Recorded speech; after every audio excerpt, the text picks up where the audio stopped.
আসসালামু আলাইকুম ওরহমতুল্লাহি ওয়াবারাকাতুহু। সকলকে অনেক, অনেক শুভেচ্ছা জানিয়ে শুরু করছি আমি শাহাদাত। আজকে একটি ভিডিওর রিভিউ করব।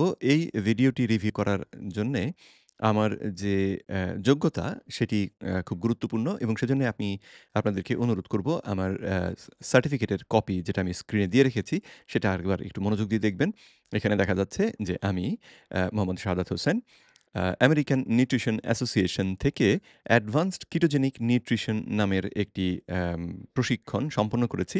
এই প্রশিক্ষণটি ৬ মাস মেয়াদি প্রশিক্ষণ ছিল এবং এই প্রশিক্ষণটি আপনারা যদি একটু এই নাম দিয়ে খোঁজ করে দেখেন আমেরিকান নিউট্রিশন অ্যাসোসিয়েশনে তাহলে দেখবেন যে এটা ডাক্তার এবং পুষ্টিবিদদের জন্যে ডিজাইন করা।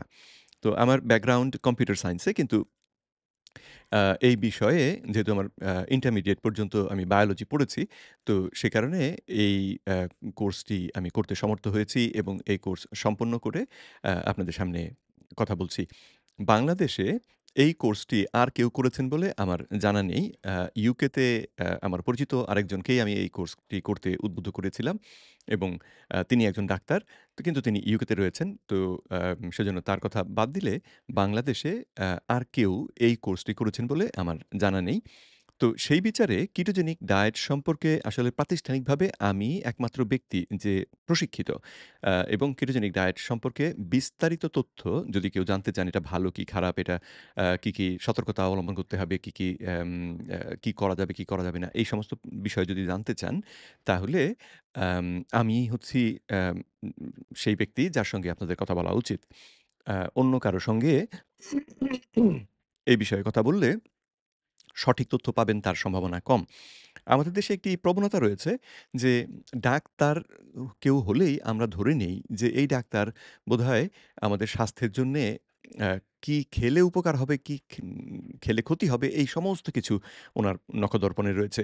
কিন্তু বাস্তবতা কিন্তু সেরকম নয়। ডাক্তারদেরকে আ খানিকটা বলতে পারেন যে মুখস্থ করানো হয় যে কোন, কোন লক্ষণ দেখলে এটাকে কি রোগ বলে আপনি ডায়াগনোসিস করবেন, চিহ্নিত করবেন এবং তারপরে সেই রোগের জন্যে কি ঔষধ, কি মাত্রায় দিতে হবে। এই জিনিসগুলো ডাক্তাররা সাধারণত মুখস্থ করে থাকেন। আ যুক্তি দিয়ে, বুদ্ধি দিয়ে যে সবসময় বোঝেন তা নয়। আম তো যারা গবেষণা করেন, যারা প্রফেসর পর্যায়ে উঠে গিয়েছেন, তাদের ক্ষেত্রে আমরা আশা করি যে তারা আ এইরকম বুদ্ধি খাটিয়ে, বিবেক খাটিয়ে প্রমাণগুলোকে, উপাত্তগুলোকে যুক্তি দিয়ে বিবেচনা করে তারপরে আমাদের সামনে সঠিক তথ্য উপস্থাপন করবেন। কিন্তু দুঃখজনকভাবে সেটাও ঘটতে দেখা যায় না। বাংলাদেশে ডাক্তাররা আগে আমরা বলতাম কসাই, আর এখন হয়ে দাঁড়িয়েছে মাফিয়া কসাই। মানে কসাই তো বটেই, রোগী মারার জন্যে ডাক্তাররা অনেক ক্ষেত্রেই মানে সহজ ভাষায় যেটা বলে যে, অ্যা আমি কোথায় দেখেছিলাম যে, মানব মৃত্যুর ৩য় বৃহত্তম কারণ হচ্ছে চিকিৎসা। অর্থাৎ চিকিৎসাতে রোগীদেরকে যে ঔষধ দেয়া হয়, এই ঔষধ ব্যবহার করেই অ্যা মানুষ আবার পরবর্তীতে মৃত্যু মুখে পতিত হন, পার্শ্বপ্রতিক্রিয়ায় আক্রান্ত হন ইত্যাদি, ইত্যাদি। তো একজন চিকিৎসককে দেখলেই আমরা অনেকেই তাকে রীতিমতো দেবতার পর্যায়ে নিয়ে যাই। তার কথাকে অবশ্যই সত্য হবে এইরকমভাবে বিবেচনা করি। কিন্তু আমার অভিজ্ঞতা থেকে আমি দেখেছি যে চিকিৎসকরা খুব বেশি যে জানেন তা নয়। মানে অনেক চিকিৎসক এই প্রফেসর পর্যায়ে যাওয়ার পরেও এমন সমস্ত কথাবার্তা বলেন এবং এমন সমস্ত মতামত ব্যক্ত করেন, যেগুলোর উপর ভিত্তি করে অ্যাম হঠাৎ করে আপনার সাধারণ মানুষ হিসেবেও মনে হতে পারে যে, লোকটা কি উম ছাগল নাকি? এরকম আ কথা মনে হতে পারে। আচ্ছা, ছাগল হয়তো খুব বেশি অসম্মান হয়ে গেল। গাধা নাকি? এরকম মনে হতে পারে। এবারে বোধহয় একটু সম্মান দেখানো হয়েছে। তো যাই হোক, চলুন কথা না বাড়িয়ে এই ভিডিওটি আমরা পর্যালোচনা করি। আ এই ভিডিওটি খুব সম্ভবত আম আচ্ছা, এটি এটি কেন প্রকাশ করা হলো সেই বিষয়টা আমি একটু পরে তাহলে বরং আপনাদেরকে বলি। চলুন আগে ভিডিওটা শুরু করি। নয়তো আপনারা বুঝতে পারবেন না যে আমি কি নিয়ে কথা বলছি। আ মেডিলাইফ মিডিয়া নামে একটি ইউটিউব চ্যানেল থেকে এই ভিডিওটি প্রকাশ করা হয়েছে। মেডিলাইফ মিডিয়া চ্যানেলটি খুব বেশি পুরাতন চ্যানেল নয়। মাত্র ৩৪৫ জন দেখলাম সাবস্ক্রাইবার ছিল। তার মানে সম্প্রতি তৈরি করা একটা আম চ্যানেল মাসখানেক আগে ভিডিও দেয়া শুরু করেছে। আর নাম থেকেই বুঝতে পারছি যে এরা মেডিসিন কি করে আপনার জীবনে ঢোকানো যায়, সেই উদ্দেশ্যেই এদেরকে এই চ্যানেলটিকে তৈরি করা হয়েছে। তো চ্যানেলের কোনো আ ঠিকানা বা অফিসের ঠিকানা কোথাও কিছুই আসলে ওই চ্যানেলের বিস্তারিত খুঁজে দেখলাম সেখানে দেওয়া নেই। শুধু একটা ইমেইল অ্যাড্রেস দেওয়া আছে, সেটাও আবার Gmail এর।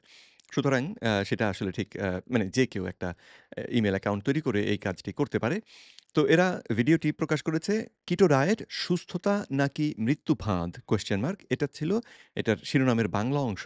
তারপরে তারা লিখেছেন the dark reality of keto died in Bangla. অর্থাৎ কিটো ডায়েটের অন্ধকার সত্য অর্থাৎ ক্ষতিকর দিক সম্পর্কে তারা আমাদেরকে অবহিত করার চেষ্টা করবেন।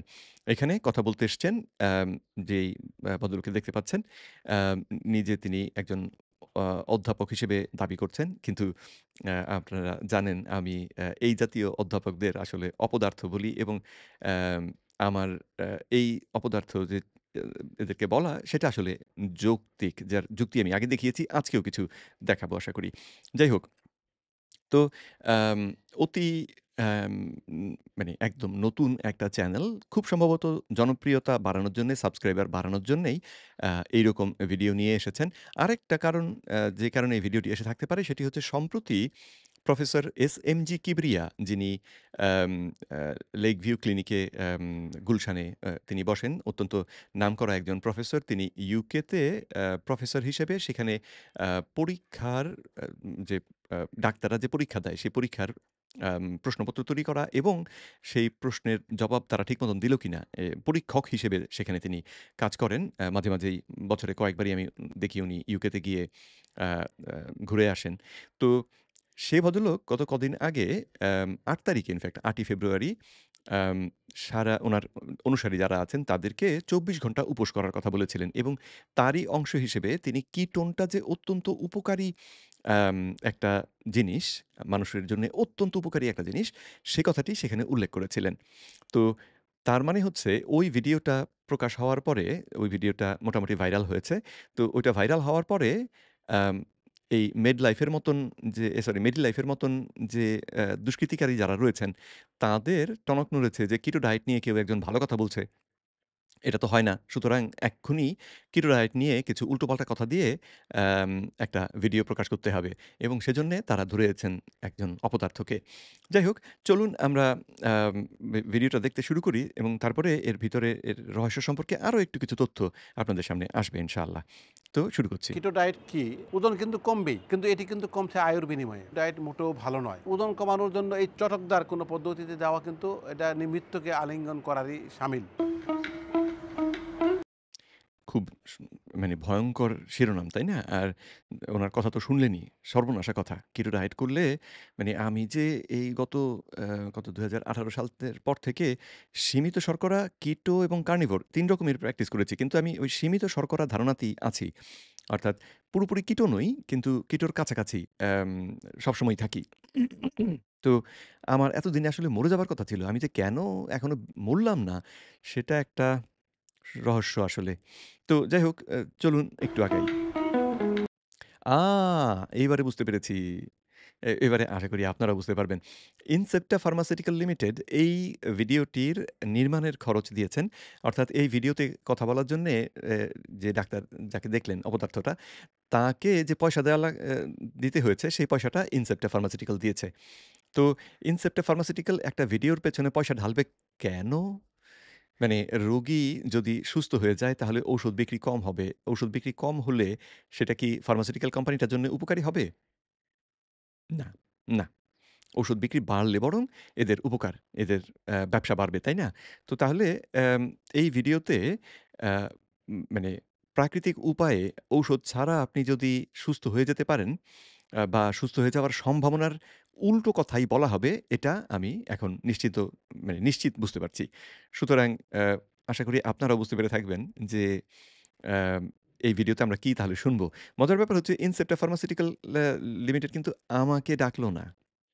অথচ এই বিষয়ে কিটোজেনিক ডায়েট বিষয়ে আসলে বিজ্ঞান ভিত্তিক তথ্য উপস্থাপন করার জন্য আমি বাংলাদেশে খুব সম্ভবত একমাত্র যোগ্য ব্যক্তি। বাকিরা কেউ যাদের এরকম কোর্স করা নেই, তারা নিজেরা ব্যক্তিগতভাবে শিখে থাকতে পারেন। কিন্তু একটা অ্যা অ্যা মানে ডাক্তারদের জন্য তৈরি করা একটা আম যে সাজানো কোর্স যখন আমরা কেউ করে, তখন ভালো দিক, খারাপ দিক, সতর্কতার দিক সমস্ত কিছু সম্পর্কেই অ্যা আমরা শিখি।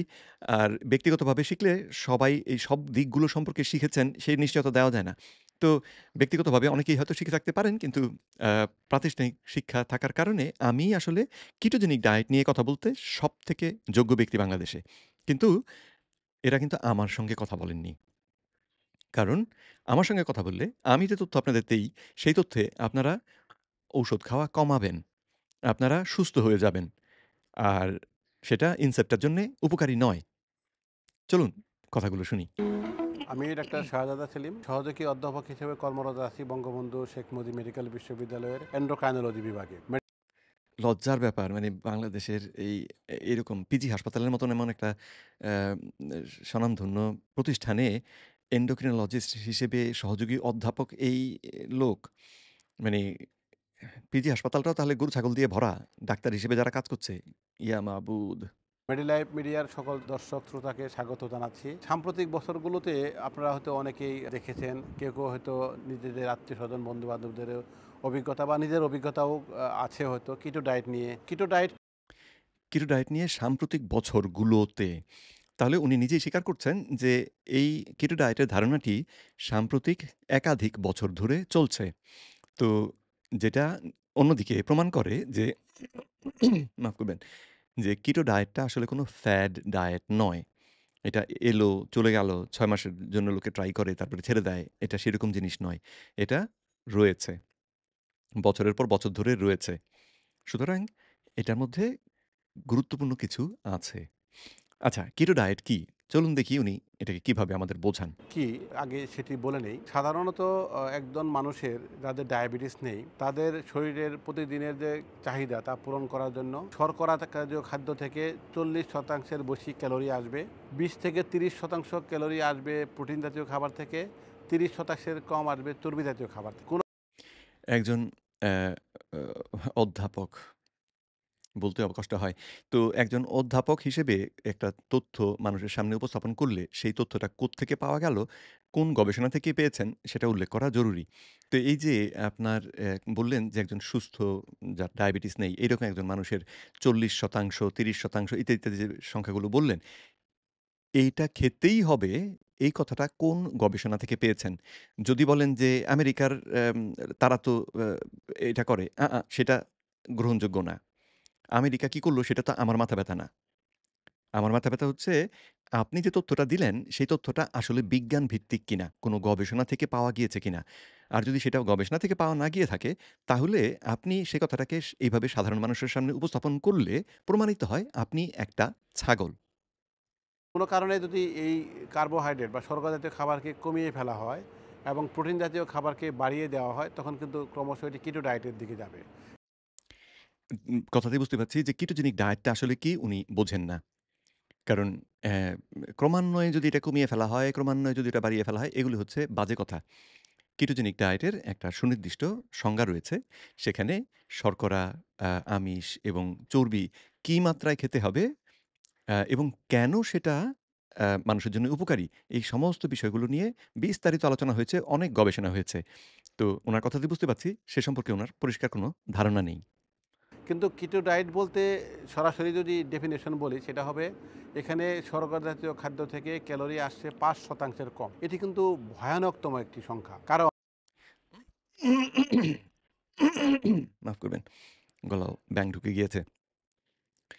কিটোজেনিক ডায়েটের কার্বোহাইড্রেট আসতে হবে ৫% এর কম।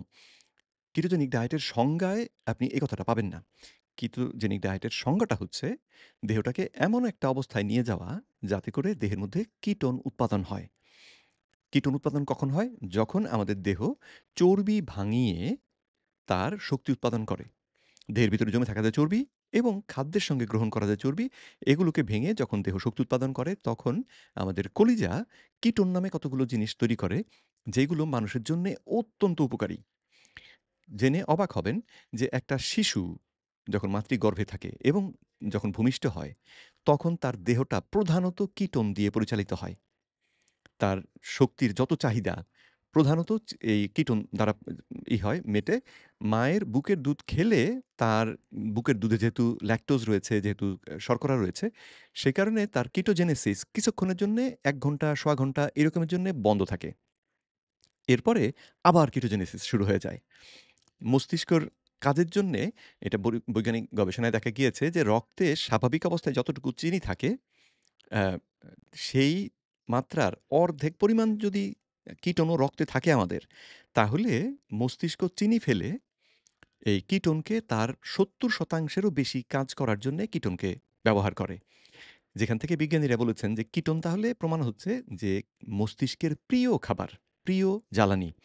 কিটোনটা একই সঙ্গে জ্বালানি, এটা পুড়িয়ে শক্তি তৈরি হয় যেটা কিনা আম গ্লুকোজের মতন আচরণ। আবার অন্যদিকে কিটোনটা হরমোনের মতন আচরণ করে। আমাদের দেহের প্রদাহ কমাতে এই হরমোনের মতন আচরণ করে হচ্ছে কিটোন। গ্লুকোজ দেহে প্রদাহ বাড়ায়, কিটোন দেহের প্রদাহ কমায়। প্রদাহ ভালো জিনিস না। মানে মাত্রা মতন প্রদাহ কখনো, কখনো দরকার। কিন্তু দীর্ঘমেয়াদে এটা ভালো জিনিস না এবং কিটোন সেদিক থেকে এছাড়াও কিটোনের আরো অনেকগুলো উপকারী দিক রয়েছে। হরমোন হিসেবে যেটা আমাদের দেহকে সহায়তা করে। তো এটা এমন একটা জিনিস যেটা চমৎকার জ্বালানি এবং একই সঙ্গে এটা একটা হরমোন। তো অ্যাম এখন খাবারের থেকে শর্করা কমিয়ে দিলে দেহে রক্তে চিনির মাত্রা কমে ওই যে একদম মিনিমাম যেটুকু থাকা দরকার সেই পর্যায়ে ফিরে আসে। কারণ এর থেকে নামে না। তার কারণ হচ্ছে আমাদের কলিজা সবসময় চিনির মাত্রাটাকে নিয়ন্ত্রণ করার জন্যে চিনি নিজে তৈরি করতে পারে। গ্লুকোজ নিজে তৈরি করতে পারে। তো গ্লুকোজ তৈরি করে সে রক্তের গ্লুকোজের মাত্রাটাকে স্বাভাবিক রাখে। তো যখন একদম স্বাভাবিক মাত্রায় গ্লুকোজ থাকছে, তখন ইনসুলিন হরমোনটা কমে যায়, রক্তে থাকে না। তো মানে বাড়তি থাকে না। তো ওই অবস্থায় আমাদের দেহ চর্বি ভেঙে শক্তি উৎপাদন করে। আমাদের পেশিগুলো সরাসরি ফ্যাটি অ্যাসিডকে ব্যবহার করে শক্তি উৎপাদন করে। আর আমাদের লিভার চর্বি ভাঙার প্রক্রিয়ায় কিটোন তৈরি করে দেয় যেটা পানিতে দ্রবণীয়। কিটোনটা চর্বি থেকে তৈরি হয় কিন্তু পানিতে দ্রবণীয়। সুতরাং রক্তের যে জলীয় অংশ তার মধ্যে মিশে এটা আমাদের মস্তিষ্ক সারা দেহে ছড়িয়ে পড়ে আসলে। এবং মস্তিষ্ক কিটোন পেলে হাপুস-হুপুস করে কিটোন খাওয়া শুরু করে। কিটোনটা ব্যবহারের জন্য ইনসুলিনের প্রয়োজন পড়ে না। যেমন গ্লুকোজকে কোষের ভেতরে ঢোকানোর জন্য ইনসুলিন প্রয়োজন। ইনসুলিন ছাড়া গ্লুকোজটা কোষের ভেতরে ঢোকে না। কিন্তু কিটোনটার জন্য এইরকম কোনো শর্ত নাই। সেজন্যে মস্তিষ্কের কোষ কিটোনকে টুপটুপ করে খেয়ে নেয় এবং কিটোন পুড়িয়ে শক্তি উৎপাদন করে এবং কিটোনের যে অন্যান্য হরমোনজনিত যে প্রভাবগুলো, সেই প্রভাবে মস্তিষ্কটা চমৎকার সুস্বাস্থ্যের দিকে এগিয়ে যায়। তো কেটোজেনিক ডায়েটে শর্করা খাওয়ার পরিমাণ কমানো হয় এইভাবে। কিন্তু পরিমাণটা ওই যে ৫% এর কমই হতে হবে সবসময় তাও নয়। যদি কেউ জটিল শর্করা খায়, যেই শর্করা হজম হয়ে রক্তে চিনি ছাড়তে অনেক সময় লাগবে বা মাত্রাটা এত কম হবে যে ইনসুলিন হরমোনটা বাড়বে না। যদি কেউ এইভাবে করে শর্করা খায়, তাহলে সে পরিমাণে বেশি শর্করা খেয়েও কিটো ডায়েট করতে পারে। যদিও সেটা বেশ কঠিন, কিন্তু সেটা সম্ভব। আর কিটো ডায়েট করার সবথেকে কার্যকর বা সবথেকে সহজ পথ যেটা, আ সেটা হচ্ছে রোজা রাখা। আপনি যদি কিছু না খান, রোজা রাখা বা উপোস করা। পানি খেলেও দোষ নেই। পানি, চা, কফি এগুলো খেতে পারেন, দোষ নেই। কিন্তু আম আ যদি উপোস করেন তাহলে আপনার দেহ যেহেতু বাইরে থেকে কোনো খাবার পাচ্ছে না, সুতরাং ইনসুলিন হরমোনটা আস্তে, আস্তে কমে আসবে। রক্তে চিনির মাত্রা স্বাভাবিক হবে, ইনসুলিন কমে আসবে এবং দেহে কিটোন উৎপাদন শুরু হবে। এবং কিটোন আপনার দেহে প্রতিদিন তৈরি হয়। সেজন্যেই রাতে খাওয়ার পরেও ভোরের মধ্যে আপনি মারা যান না। যখন রাতে খাওয়ার পরে রক্তে চিনির মাত্রা বাড়ে এবং তারপরে ২ ঘন্টা, ৩ ঘন্টা, ৪ ঘন্টার মধ্যে সেই চিনির মাত্রাটা আস্তে, আস্তে কমে একদম বেসলাইনে চলে আসে। তারপরেও আপনি বেঁচে থাকেন। কারণ হচ্ছে তখন আপনার দেহে কিটোজেনেসিস তৈরি শুরু হয়ে যায়। যেটা কিটোন উৎপাদনের মাধ্যমে এবং চর্বি ভাঙার যে প্রক্রিয়া তার মাধ্যমে আপনাকে চালিয়ে রাখে, আপনার দেহটাকে চালিয়ে রাখে। তো ৫% থেকে কম শর্করা খেলেই কিটো ডায়েট ব্যাপারটা ঠিক তা নয়। তবে যদি কেউ নিশ্চিত কিটো ডায়েট করতে চান যে আমি নিশ্চিতভাবে চাই যে আমার দেহে কিটোন তৈরি হোক, তাহলে আপনার খাবার থেকে একটা করতে পারেন যে কোনো শর্করাই খেলেন না। কোনো শর্করা খাবেন না তাহলেও কিটোজেনেসিস হবে এবং সেটাকে এরা অনেকে এই গর্দভগুলো অনেকে বলে এটা খুব ভয়ংকর। কিন্তু অ্যাম পরীক্ষায় দেখা গিয়েছে, বিজ্ঞানীরা দেখেছেন যে এটা আসলে ভয়ংকর নয়। কারণ একটু আগেই বললাম আমাদের কলিজা প্রয়োজনে গ্লুকোজ বানাতে পারে। সুতরাং আমি যদি খাবার হিসেবে গ্লুকোজ না খাই, শর্করা না খাই, তাহলে আমার কলিজা গ্লুকোজ তৈরি করে রক্তে ইসের মাত্রা, চিনির মাত্রা স্বাভাবিক রাখবে, স্থির রাখবে। ডায়াবেটিস রোগীর মতন সাঁই করে যে বেড়ে যাওয়া সেটা হবে না। এটা হচ্ছে ডিমান্ড ড্রিভেন প্রসেস। তার মানে চাহিদা ভিত্তিক ব্যবস্থাপনা। যদি কেউ দেহ অনুভব করে যে আমার চিনি চাই, তাহলেই আমাদের কলিজা চিনিটা তৈরি করে যতটুকু প্রয়োজন ততটুকু তৈরি করে দিয়ে দেয়। রক্তে চিনির মাত্রাটাকে স্বাভাবিক করে ফেলে। তো সেজন্যে খাদ্য হিসেবে এই শর্করা খাওয়াটা প্রয়োজনই নেই। ২০০৫ সালে সেজন্যে ন্যাশনাল ইনস্টিটিউট অফ হেলথ যেটা আমেরিকার, তাদের গবেষকরা, তাদের বিজ্ঞানীরা যে রিপোর্ট প্রকাশ করেছিলেন, তাতে বলে দিয়েছিলেন যে, তাহলে শর্করা জাতীয় খাবার আসলে আমাদের জন্যে আর অত্যাবশ্যকীয় নয়। ২০০৫ সালের আগে ভাবা হতো যে খাদ্য হিসেবেও আমাদের শর্করা খেতেই হবে। কিন্তু ২০০৫ সালে উনারা ঘোষণা দিয়ে দেন যে, এটা আসলে আর অত্যাবশ্যকীয় খাদ্য অভ্যাসের অংশ নয়। তার মানে আগে যেরকম আমরা ছোটবেলায় শিখেছিলাম যে খাদ্যের ৬ টি উপাদান রয়েছে, তাই না? এখন কথাটা হচ্ছে খাদ্যের ৫ টি অত্যাবশ্যকীয় উপাদান রয়েছে। আমিষ, চর্বি, খনিজ লবণ, ভিটামিন, পানি। এই ৫ টি হচ্ছে আপনাকে খেতেই হবে। শর্করা সারা জীবনে ১ কণা না খেলেও দোষ নেই। তো চলুন বাকি কথাগুলো শুনি। কারণ ১০% কম গেলেই এটি কিন্তু মৃত্যুর ঝুঁকি বাড়াবে। কিন্তু ১০% কম গেলেই এটি মৃত্যুর ঝুঁকি বাড়াবে। একখানা কথা উনি বলে গেলেন। আমি প্রফেসর, আমি যা বলি তা তো নিশ্চয়ই সঠিক। মাফ করবেন। আপনার মতন অ্যা গর্দভের কাছ থেকে এই তথ্য পেলে আমরা সেটাকে পট করে মানতে রাজি না। প্রমাণটা দিন। ১০% কম শর্করা খেয়ে কোথায় পরীক্ষা হয়েছে? কোথায় পরীক্ষামূলক গবেষণা হয়েছে? পরীক্ষামূলক গবেষণা আর পর্যবেক্ষণমূলক গবেষণার পার্থক্যটা বোঝেন তো? আপনার কথা শুনে অবশ্য মনে হয়েছে বোঝেন না। তো এই নিয়ে একটু লেখাপড়া করবেন। হুম? তো পরীক্ষামূলক গবেষণা থেকে আপনি যদি দেখাতে পারেন যে ১০% কম শর্করা খাওয়ানোর পরে মানুষের ক্ষতি হয়েছে, মানুষের মৃত্যুর হার বেড়ে গিয়েছে, তাহলে আমি সকলের সামনে কান ধরে নাক খত দিয়ে ক্ষমা চাইব। ঠিক আছে? আর যদি দেখাতে না পারেন, তাহলে আপনি কি করবেন? যাদের ডায়াবেটিস আছে তাদের ক্ষেত্রে কিন্তু ৫০ থেকে ৬০% শর্করা থেকে ক্যালোরি আসতে হবে। এখন শর্করা থেকে ক্যালোরি আসতে হবে। আহাম্মকটা বলে কি শোনেন? শর্করা থেকে ক্যালোরি আসতে হবে কেন? ডায়াবেটিক রোগী অধিকাংশ ক্ষেত্রেই যারা মোটা, তাদের দেহে চর্বি জমে আছে হাজার, হাজার ক্যালোরি। তাহলে শর্করা থেকেই আসতে হবে কেন? শর্করা না খেলে আমরা দেখতে পাচ্ছি দেহ নিজেই তার চর্বি ভাঙিয়ে দেহটাকে চালায়। কলিজা নিজেই গ্লুকোজ তৈরি করে দিয়ে রক্তের গ্লুকোজের মাত্রা স্থির রাখে। ডায়াবেটিক রোগীর মতন বাড়ে কমে এই সমস্ত হয় না। তাহলে করতে হবে কেন? আপনি বলেছেন তাই। কিন্তু আমি তো দেখতে পাচ্ছি আপনি এই বিষয়ে বোঝেন না। আহাম্মক। কিটো ডায়েট কেন জনপ্রিয় হয়েছিল আর বাংলাদেশে কেন ব্যবহার হচ্ছে সেই পরিপ্রেক্ষিতটা বলি। আগে আমি একটু ইন্টারেস্টিং গল্প বলে নেই। জার্মানিতে এই নাৎসি বাহিনী হিটলারের নেতৃত্বে যে ধ্বংসযজ্ঞ চালিয়েছিল, তো সেখানে মৃত্যুর জন্য ৩ টি পন্থা বেছে নিত। এক গ্রুপকে কনসেনট্রেশন ক্যাম্পে রেখে নির্যাতন করে মারা হতো। আহা! এক গ্রুপকে সরাসরি গুলি বা ফাঁসি করে মারা হতো। আহা! কিন্তু যাদেরকে তিলে, তিলে মারা হবে তাদেরকে এই কিটো ডায়েট খাওয়ানো হতো। তো এই, এই দাবিটা কোত্থেকে পেলেন? এই গল্পটা আপনাকে কোন আহাম্মক শুনিয়েছে? কোথায় এটা উল্লেখ করা আছে যে তাদেরকে কিটো ডায়েট করা হতো? আমাকে দয়া করে রেফারেন্সটা দেবেন। এবং যদি রেফারেন্স দিতে না পারেন এবং যদি আপনার রেফারেন্স থেকে প্রমাণ হয় যে এই মানুষগুলো আসলে কিটো ডায়েট করছিল না, তাহলে প্রমাণিত হবে আপনি একটা ছয়াকার ল। সেটিই কিন্তু আমরা অনেকেই বেছে নিচ্ছি। আমি এই ঘটনার সাথে এটি তুলনা করছি এই কারণে যে পৃথিবীর সর্বশ্রেষ্ঠতম চিকিৎসা গবেষণা জার্নাল ল্যান্সেট, আরেকটি হলো new England journal of medicine. ২ টাতেই প্রকাশিত তথ্য হলো এরকম, যাদের ১২ বছরের বেশি দিন যাবৎ কিটো ডায়েট খেয়েছেন তাহলে দুটো গবেষণার কথা উনি দুটো জার্নালের কথা উল্লেখ করলেন, যেই জার্নালে এরকম গবেষণা প্রকাশিত হয়েছে, যেখানে ১২ বছর ধরে যারা কিটো ডায়েট করেছেন, তাই তো? আমি যারা অডিয়েন্স যারা আপনারা এই ভিডিওটি দেখছেন, আপনাদেরকে চ্যালেঞ্জ দিয়ে বলে দিলাম, এটা একটা ডাহা মিথ্যে কথা। উনি যেই গবেষণাটার কথা উল্লেখ করলেন, ওই ল্যান্সেট গবেষণায়, একটু পরে আমি আপনাদেরকে গবেষণাটাও দেখাবো। সেখানে কোথাও কিটো শব্দটাই নাই। তো সেই গবেষণা আরেকটা দুর্বলতা হচ্ছে, ওইটা হচ্ছে একটা পর্যবেক্ষণ ভিত্তিক গবেষণা।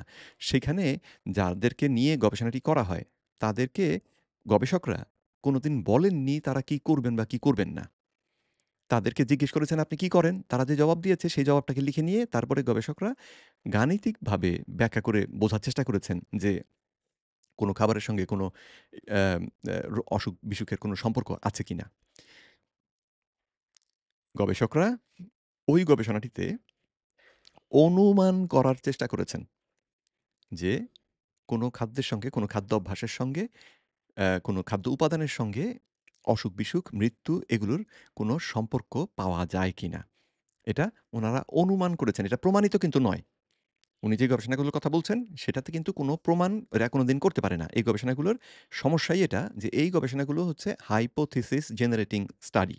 এরা অনুমান দিতে পারে এবং এই অনুমানটা যদি কোনো বিজ্ঞানী মনে করে যে এই অনুমানটা তো বেশ মজার অনুমান বা এ এম কৌতূহল উদ্দীপক একটা অনুমান, তখন তারা সেটাকে নিয়ে পরবর্তীতে পরীক্ষা করে প্রমাণ করতে পারেন যে এই অনুমানটা সঠিক বা ব্যাঠিক। তো ওই পরীক্ষাটা হয়ে গেলে ২য় যে গবেষণাটা যেটা একটা পরীক্ষা ভিত্তিক গবেষণা সেটা হয়ে গেলে তখন এই কথাটা ঠিক বা ঠিক নয় এই দাবিটা করা যায়। তার আগ পর্যন্ত বলতে হবে বিজ্ঞানীরা অনুমান করেছেন। তো বিজ্ঞানীরও অনুমান, আমারও অনুমান। আমার থেকে বিজ্ঞানীর অনুমানটা একটু আ ভালো হতে পারে কিন্তু প্রমাণ নয়। এরকম ১০ লক্ষ মানুষকে নিয়ে তারা গবেষণা করে দেখেছেন যে ১০ লক্ষ মানুষকে নিয়ে গবেষণা করে দেখেছেন যারা কিটো ডায়েট করেছেন। আমি চ্যালেঞ্জ দিয়ে বললাম যে, "আপনি পারলে এই গবেষণাটা আমাদেরকে লিংক দেন এবং প্রমাণ করে দেখান যে এই ১০ লক্ষ লোক এই কিটো ডায়েট করেছিল।" দুনিয়াতে এখন পর্যন্ত একটাও স্টাডি নাই যেখানে ১০ লক্ষ লোক ১২ বছর ধরে কিটো ডায়েট করেছে। একটাও নাই। তা আপনি বললেন তো এবার প্রমাণ দেন। আর নয়তো আপনি একটা মিথ্যাবাদী ছাগল। এই কিটো ডায়েট কারো ক্ষেত্রে ক্যান্সারের ঝুঁকি বাড়িয়ে দিয়েছে ৩৪%, হৃদরোগের ঝুঁকি বাড়িয়ে দিয়েছে প্রায় ৫৫%, মৃত্যু ঝুঁকি বাড়িয়ে দিয়েছে ৩২%। তাহলে এই উপাত্ত যেটা তিনি দিলেন এটাও মুখস্থ করেছিলেন হয়তো কিন্তু মুখস্থতেও ভুল করেছেন। কারণ একটু পরে আমি গবেষণাটা আপনাদের দেখাবো ল্যান্ডসেট থেকেই এবং সঙ্গে আরো একটা গবেষণা দেখাবো সেই ল্যান্ডসেট থেকেই। তাহলে ব্যাপারটা আপনাদের জন্য পরিষ্কার হবে। তো অ্যাম যেই গবেষণাটার কথা উনি বলেছেন, সেই গবেষণাটি যে আসলে কি, কি বলছে এটা বোঝার মতন বুদ্ধি এই আহাম্মকের নাই। এই যে এই চরম মারাত্মক কিছু তথ্য আমাদের সামনে আছে, এটির পরিপ্রেক্ষিতে কি আমি আর ভেবে নিতে পারি যে কারো জন্য কিটো ডায়েট ভালো হবে? যদি তথ্যটা আসলে মারাত্মক কি না, সেটা বোঝার মতন জ্ঞান, বুদ্ধি না থাকে, শিক্ষা না থাকে, তাহলে অ্যা সিদ্ধান্তটা ভুল হবে। হওয়ার সম্ভাবনা বেড়ে যাবে। তাই না? এটা তো যৌক্তিকভাবে আমরা বুঝতেই পারি। এবং আমি দেখতে পাচ্ছি যে নিজেকে প্রফেসর কি করে দাবি করেন এই আহাম্মক আমি বুঝতে পারছি না। একটা গবেষণা সেটা যে আসলে কতটা নির্ভরযোগ্য সেই বিষয়ে যদি কেউ বুঝতে না পারে, সে আবার কিসের মানে ঘোড়ার ডিমের প্রফেসর? তাহলে কারা কিটো ডায়েটে গেলেন, কেন গেলেন? কারণ হলো যে এই ডায়াবেটিসের রোগীদের ৯০% দৈহিক ওজন বেশি। ডায়াবেটিস নেই, ডায়াবেটিসের ঝুঁকি আছে, তারা কিন্তু অনেক বেশি ওজনের। এই ওজনটা বেশি কেন? আপনি তো হরমোনবিদ্যা বিশারদ। ওজনটা বেশি কেন? বুঝিয়ে বলুন একটু আমাদের। পারবেন না তো? জানি আপনারা পারেন না। তো আমি আমার যারা দেখছেন তাদেরকে বলব, ওজন বাড়ানোর জন্যে যেই হরমোনটি এখন হরমোনবিদ্যা বিশারদকে হরমোন নিয়ে আমার শেখাতে হবে। ওজন বাড়ানোর জন্যে যে হরমোনটি সবথেকে গুরুত্বপূর্ণ ভূমিকা পালন করে সেটি হচ্ছে ইনসুলিন হরমোন। টাইপ 2 ডায়াবেটিক রোগী যারা রয়েছেন, যাদের ওজন বেশি, তাদের ক্ষেত্রে তাদের দেহে মাত্রা থেকে অনেক বেশি ইনসুলিন নিঃসরণ হয় এবং রক্তে থাকে। এই অতিরিক্ত ইনসুলিনের প্রভাবে তাদের দেহে তারা যেই খাবারই খান, সেই খাবারটা দেহের মধ্যে গিয়ে জমে যায়। কারণ ইনসুলিন হরমোনের একটা অনেকগুলো কাজের মধ্যে একটা গুরুত্বপূর্ণ কাজ হচ্ছে শক্তিকে জমা করা। অর্থাৎ খাদ্য হিসেবে যে আমরা শক্তি গ্রহণ করলাম, ক্যালোরি যেটাকে বলছি আমরা, যদিও দেহ আসলে ক্যালোরি দেখে না, দেহ দেখে সাবস্ট্যান্স মানে বস্তু। এই বস্তুকে জমা করাটাই হচ্ছে ইনসুলিন হরমোনের কাজ। সুতরাং আপনি যদি এমন খাবার খান, যেই খাবার খেলে পরে আপনার ইনসুলিন বাড়বে, তাহলে সেই খাবার খাওয়ার পরে ইনসুলিন বেড়ে ওই খাবারের মধ্যে যে শক্তিও অংশটা ছিল, সেই অংশটা আপনার দেহের মধ্যে জমা করে দেবে। সেটাকে সে খরচ করতে দেবে না। তো ফলে আপনার ওজন বাড়বে। টাইপ 2 ডায়াবেটিক রোগীদের এরা টাইপ 2 ডায়াবেটিস রোগটা কি সেটাও বোঝে না আসলে। টাইপ 2 ডায়াবেটিক রোগীর দেহে স্বাভাবিক একজন সুস্থ মানুষের দেহে যতটা ইনসুলিন থাকে, তার তুলনায় অনেক বেশি ইনসুলিন থাকে এবং সেটা প্রমাণিত হয়েছিল ১৯৬০ সালে। উনার জন্মও হয়নি তখন হয়তো। উনার জন্মেরও আগে এই যেই তথ্য প্রকাশ হয়েছিল জার্নালে, এতদিন পরেও তিনি সেটা জানতে পারলেন না, শিখলেন না। দুঃখজনক ব্যাপার। তারপরে আবার চিকিৎসক হিসেবে চিকিৎসা দিচ্ছেন এবং জাতির সামনে, সাধারণ মানুষের সামনে এইরকম অপতথ্য দিয়ে মানুষের ক্ষতি করার চেষ্টা করছেন। তো হয় আহাম্মক, নয়তো অপরাধী, ক্রিমিনাল। শাস্তি হওয়া উচিত। আহাম্মক হলে বুঝতে পারে নাই, তখন আর কি করবেন আহাম্মক? তো সেরকম আহাম্মককে দিয়ে চিকিৎসা করানোও আসলে ঠিক না। তাই না? একটা আহাম্মককে দিয়ে আপনি চিকিৎসা করাবেন কেন? তাই না? পয়সা কেন তাকে দিবেন এই চিকিৎসার জন্যে? সে যদি বুঝতেই না পারে সে কি নিয়ে কাজ করছে? এবং ডায়াবেটিসের আমরা হয়তো মেপে দেখেছি ঝুঁকি অতটা পাওয়া যায়নি, কিন্তু দৈহিক ওজন এমন যে কমানোটা জরুরি। নিজেরাই স্বীকার করেন যে মোটা হয়ে গিয়েছে। অ্যাম তারপরেও ডায়াবেটিস ধরতে পারেননি। ধরবেন কি করে আহাম্মক? পরীক্ষা করা দরকার রোগীর রক্তে কতটা ইনসুলিন রয়েছে, আর আপনি পরীক্ষা করছেন রোগীর রক্তে চিনি কতটা রয়েছে। ইনসুলিন অস্বাভাবিক মাত্রায় ইনসুলিন বেড়ে থাকার ১০ বছর, ১৫ বছর, ২০ বছর পরে গিয়ে চিনি বাড়ে। তো তখন এই যে ১৫ বছর, ২০ বছর এই সময়টাতে মানুষের ওজনটা বাড়ে। তার কখনো, কখনো হাই প্রেশার হয়। কিন্তু এগুলো সম্পর্কে আপনাদের কোনো ধারণা নাই, কোনো শিক্ষা নাই। সুতরাং আপনারা তখন, "না, রোগী তো ঠিকই আছে। যা মন চায় খান।" আহাম্মক। এই গ্রুপের মানুষরাই কিন্তু কিটো ডায়েটের দিকে যাচ্ছেন, কারণ এখানে মানে শক্তির উৎস শর্করা এত বেশি কমিয়ে ফেলা হচ্ছে, ওজন কিন্তু কমবেই, কিন্তু এটি কিন্তু কমছে আয়ুর বিনিময়ে। আয়ুর বিনিময়ে এই দাবিটা করার জন্যে পরীক্ষাভিত্তিক গবেষণা চাই, আহাম্মক। পরীক্ষাভিত্তিক গবেষণা চাই। ঠিক আছে? ওই observational epidemiological rubbish, bullshit ওই সমস্ত দিয়ে হবে না। কারণ ওগুলি প্রমাণ দিতে পারে না। আমাদের প্রমাণ চাই। তো কেউ কেউ ভাবেন যে আমি ৩ মাসে ৩০ কেজি কমিয়ে ফেলবো, পারছেন কিন্তু, কিন্তু ৩ মাসের আগেই উনি আর নড়তে চড়তে পারেন না। সঠিকভাবে যদি কেউ কেটোজেনিক ডায়েটটাকে বুঝে, সঠিক নিয়ম মেনে কেটোজেনিক ডায়েট অনুসরণ করেন, তিনি ৩ মাসে ওজন তো কমাবেনই এবং তারপরে পাগলা ঘোড়ার মতন ছুটে বেড়াবেন।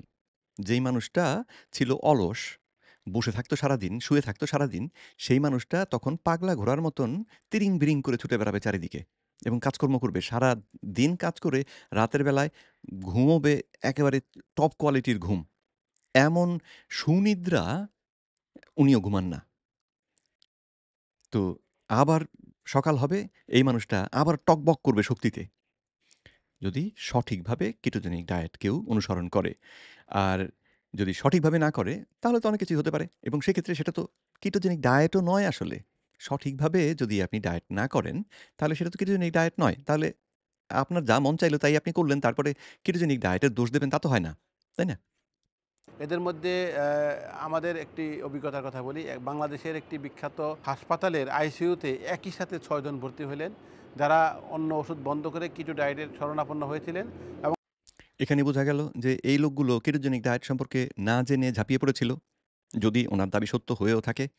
কারণ হচ্ছে কেটোজেনিক ডায়েট কিন্তু যারা আমরা প্রশিক্ষিত, আমরা জানি যে কেটোজেনিক ডায়েট কাউকে করানোর সময় তার ঔষধের দিকে নজর রাখতে হবে। তার দেহের অবস্থার উপর ভিত্তি করে একজন চিকিৎসকের সহায়তা নিয়ে ঔষধ কমানো বাড়ানো করতে হবে। কিন্তু পট করে বন্ধ করে দেয়া যাবে না। এটার নিয়ম নাই। তো যারা এসেছেন তারা ঔষধ বন্ধ করে দিয়েছেন। তার মানে হচ্ছে তারা নিজ দায়িত্বে না বুঝে আহাম্মকের মতন একটা কাজ করেছেন। এখন সেই কাজের দায়িত্ব উনারা না বুঝে ভুল করলে সেটার দোষ কি ডায়েটের? মানে এর মাথায় যদি সামান্য বুদ্ধি থাকতো, তাহলেও সে এই উদাহরণটাকে তুলে আনতো না। সে বুঝতো যে এই ক্ষেত্রে তো আসলে ডায়েটটাকে দোষ দেওয়া যায় না। একজন এসে বলল যে, "আমি শরবত খেয়েছি তারপরে আমার এরকম খারাপ লেগেছে।" তারপরে খোঁজ নিতে গিয়ে দেখা গেল যে সে শরবত খায়নি। তাহলে কি শরবতটা দোষ? না।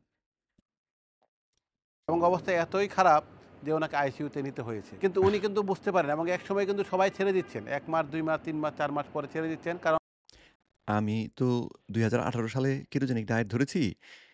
তারপর থেকে কিটো ডায়েট বা লো কার্বোহাইড্রেট ডায়েট ধরেই আছি। ছাড়িনি তো।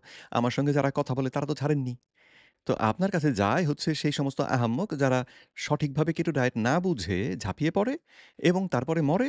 তারপরে আপনার কাছে গিয়ে অ্যা করে এবং আপনিও আহাম্মক যে তিনি কি করেছেন? কেটো ডায়েট আসলে করেছিলেন কিনা?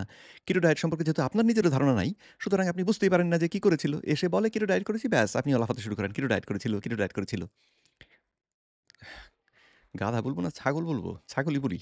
কারণ উনি দেখছেন যে প্রায় আমি মৃত্যুর অভিজ্ঞতা পাচ্ছি, নড়তে পারছি না, কোনো কাজ করতে পারছি না। তাহলে এই ওজন কমানোর জন্য এই চটকদার কোনো পদ্ধতিতে যাওয়া কিন্তু এটা মৃত্যুকে আলিঙ্গন আ করারই শামিল। আবার কেউ ভাবছেন যে আ উনার ইনসুলিন লাগতো, কিটো ডায়েটে গিয়ে আমি ইনসুলিন বাদ দিয়ে চলতে পারবো।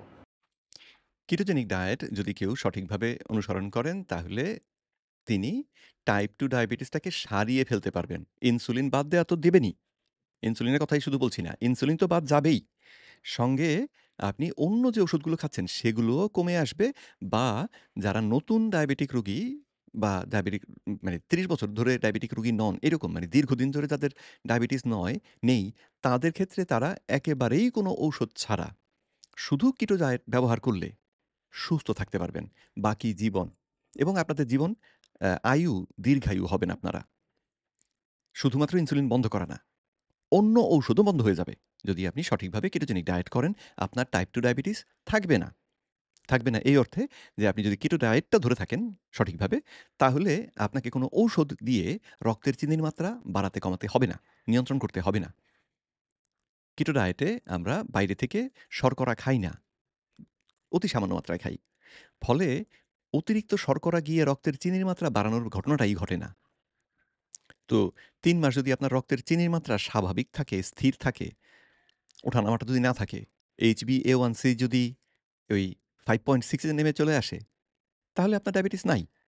তাই না? অনেকে বলবেন, "না, ডায়াবেটিস একবার হলে জীবনে সারে না।" জি, ডায়াবেটিসটা সেরকমই ব্যাপার। ডায়াবেটিসটা আসলে কোনো অসুখও নয়। আপনি যদি উল্টোপাল্টা খান, ওই বিষ খেলে যেমন আপনি মরবেন সম্ভাবনা আছে, উল্টোপাল্টা খাদ্যাভ্যাস করলে আপনার ডায়াবেটিস হবে সম্ভাবনা আছে।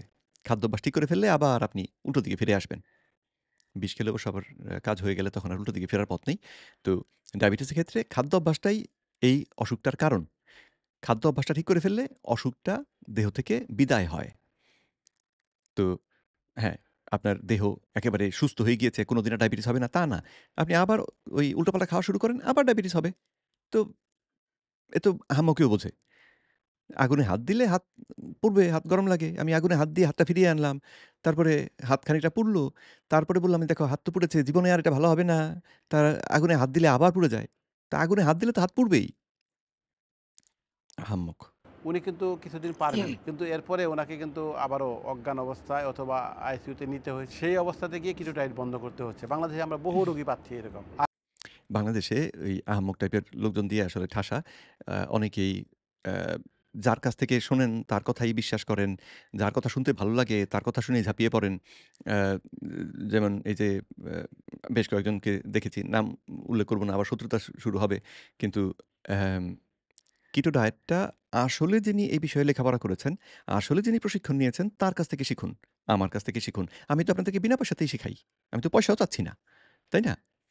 যদি ব্যক্তিগতভাবে কেউ সেবা চান তাহলে তাদের জন্য আমি ফি নেই অবশ্যই। আমারও তো পেট চালাতে হবে। কিন্তু সাধারণ মানুষ হিসেবে আপনারা যারা শিখতে চান, আমি আপনাদেরকে বিনা পয়সায় শেখাচ্ছি। তো উম যার যোগ্যতা রয়েছে তার কাছ থেকে না শিখে যাবেন তার কাছে, উল্টোপাল্টা শিখবেন। তারপরে গোত্তা খেয়ে পড়লে তখন দোষ হবে ডায়েটের। না, আর সারা পৃথিবীর যে অভিজ্ঞতা সেটা তো আমি বললাম। তাহলে বাংলাদেশের মানুষের জন্য কিটো ডায়েট সম্পর্কে আমাদের অবস্থান কি হবে? একটি ক্ষেত্রে শুধু কিটো ডায়েট আমরা অল্প কিছুদিনের জন্য এখনো গ্রহণ করতে পারি। সেটি হলো যাদের এপিলেপসি বা মৃগী রোগ আছে ওষুধ বাংলাদেশের সকলের ক্ষেত্রে কি হবে সেই সিদ্ধান্ত নেওয়ার আপনি কে? আপনি তো যা দেখতে পাচ্ছি সেটা হচ্ছে যে অ্যা উম উম মাথায় উম খুঁজলে গোবর পাওয়া যাবে কিনা সেটাও সন্দেহ। ছাগলের গু থেকে কি হতে পারে? কি জানি। কিন্তু গোবর বোধহয় পাওয়া যাবে না আপনার মস্তিষ্কে। দিয়ে ভালো ফলাফল পাওয়া যাচ্ছে না। ওষুধের সাথে যদি আমি কয়েকদিনের জন্য কিটো ডায়েট চালাই ফলাফল কিন্তু ভালো। এই গ্রুপের মানুষ রোগী বাদে আর কারো জন্যই কিটো ডায়েট মোটেও ভালো নয়। তো এইরকম দাবি করার জন্যে যেই রকম গবেষণা দরকার সমস্ত বিভিন্ন রকমের মানে যেই রোগীদের কথা বললেন তাদের বাদ দিয়ে বাকি সাধারণ মানুষ সবার উপরে জেনিক ডায়েট ব্যবহার করে যদি পরীক্ষা করে যদি আপনি ফলাফল পেয়ে থাকেন কোনো গবেষণায়, সেই গবেষণাটা আমাদের সামনে দিন। তারপরে আপনি এই বিষয়ে কথা বলবেন। আর নয়তো নিজেকে আর এই জোকার হিসেবে আমাদের সামনে উপস্থাপন করবেন না। একজন ক্লাউন হিসেবে উপস্থাপন করবেন না। আপনি এই অল্প দিনে বেশি ফল ও ভালো ফল পেতে গিয়ে মৃত্যুর স্বাদ নিবেন, এটি তো মানে চরম আত্মঘাতী একটি ব্যবস্থা হবে। প্রমাণ দিন যে আমি সঠিকভাবে কেটোজেনিক ডায়েট করলে আমার মৃত্যু ঝুঁকি বাড়বে বা আমার মৃত্যু হবে। কথা শুনে যেটা মনে হচ্ছে সেটা হচ্ছে যে আপনি ২ মাস কেটোজেনিক ডায়েট করলেই মানুষটা মারা যাবে।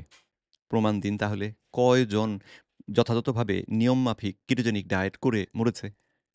প্রমাণ দিন। এটি কিন্তু কোনো সুস্থ মানুষ সুস্থ মস্তিষ্কে ভেবেচিন্তে করবেন, এটি কিন্তু করা উচিত হবে না। উনি মস্তিষ্কের সুস্থতা নিয়ে কথা বলছেন? কিন্তু তাহলে যারা করছে তারা কিভাবে করছে? তারা কিন্তু কেউ বিজ্ঞাপন দেখে আসছে, কেউ এই তথ্যের ভিত্তিতে আসছে। কিন্তু আপনি খোঁজ নিলেই দেখবেন কেউ কিন্তু শেষ পর্যন্ত লেগে থাকতে পারেনি। অ্যাম হার্ভার্ড ইউনিভার্সিটির একজন professor, doctor, psychiatrist professor Chris Palmer উনি বললেন ১৮ বছরেরও বেশি সময় ধরে উনি কেটোজেনিক ডায়েট করছেন। শালা এখনো মরেনি। বুঝলেন? এবং এখন নাকি তিনি হার্ভার্ডের অধীনে ওই ম্যাকলেইন হসপিটালে কিটোজেনিক ডায়েট ব্যবহার করে মানসিক রোগীদের চিকিৎসার জন্য একটা ওয়ার্ড খুলেছেন।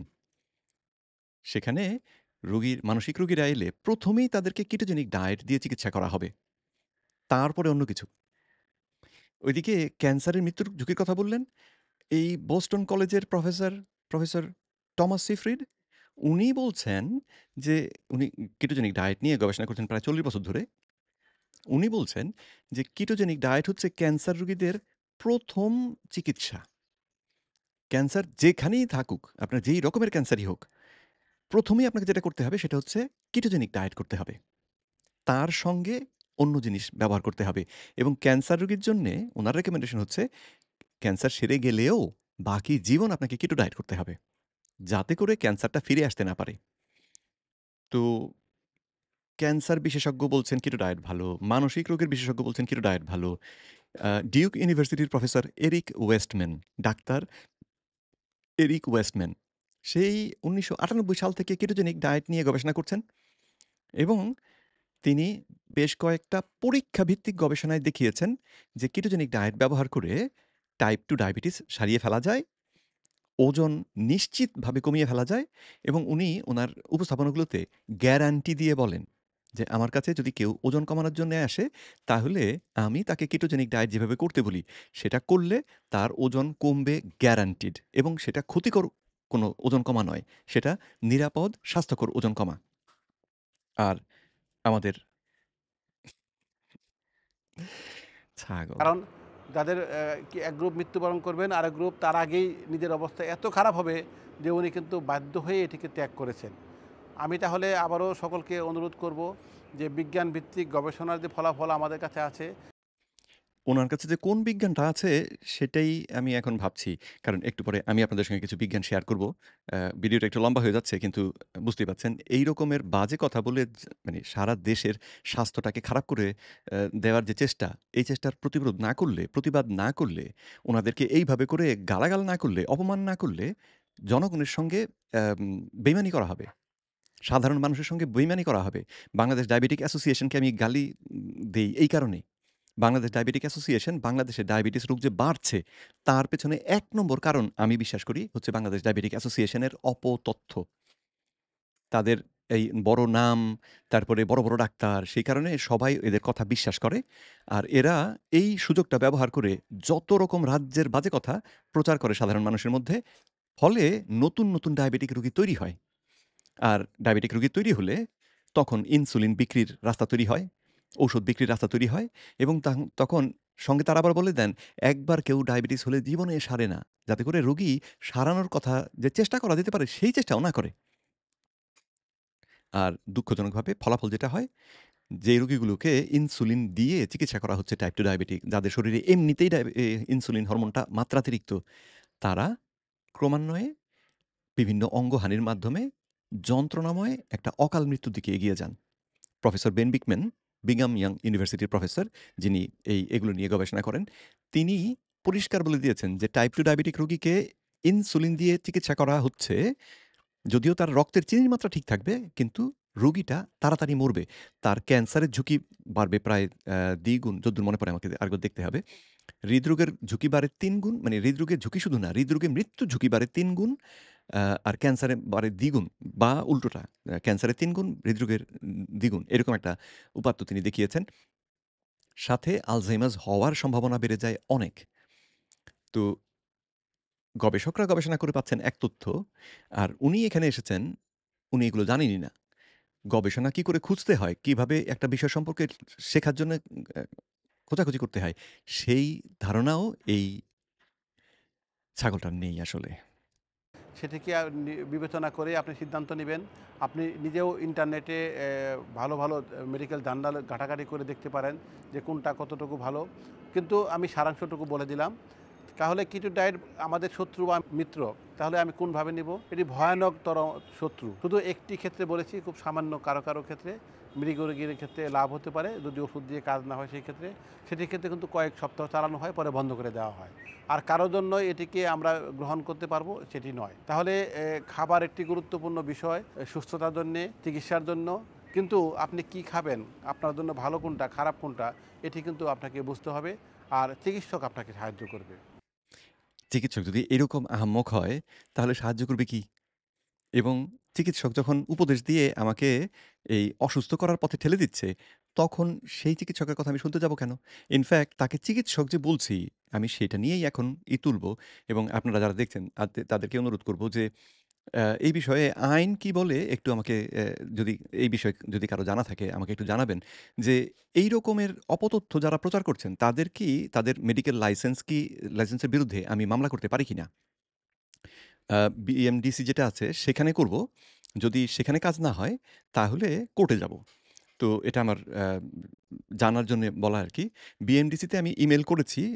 কিন্তু ওই বাংলাদেশের অন্যান্য সংস্থাগুলোর মতোই এদের ইমেইল অ্যাড্রেস থাকে, কিন্তু ইমেইল জবাব দেওয়ার কেউ নাই। তো ইমেইল করলে কোনো রিপ্লাই পাওয়া যায় না।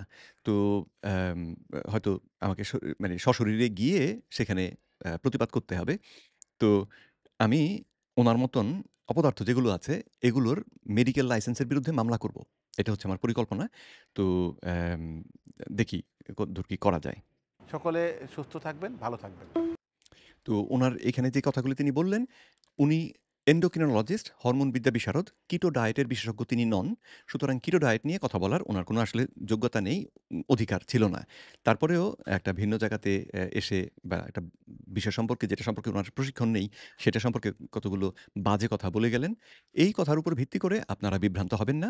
সঠিকভাবে কিটোজেনিক ডায়েট যদি আপনারা অনুসরণ করেন, যেই উপায় সম্পর্কে আমি আপনাদেরকে বিভিন্ন ভিডিওর মাধ্যমে শিখিয়েছি, দেখাচ্ছি প্রতিনিয়ত, আপনারা তাহলে সঠিকভাবে কিটোজেনিক ডায়েট করে আ অনেক রকমের অসুখ থেকে বেঁচে আসতে পারবেন।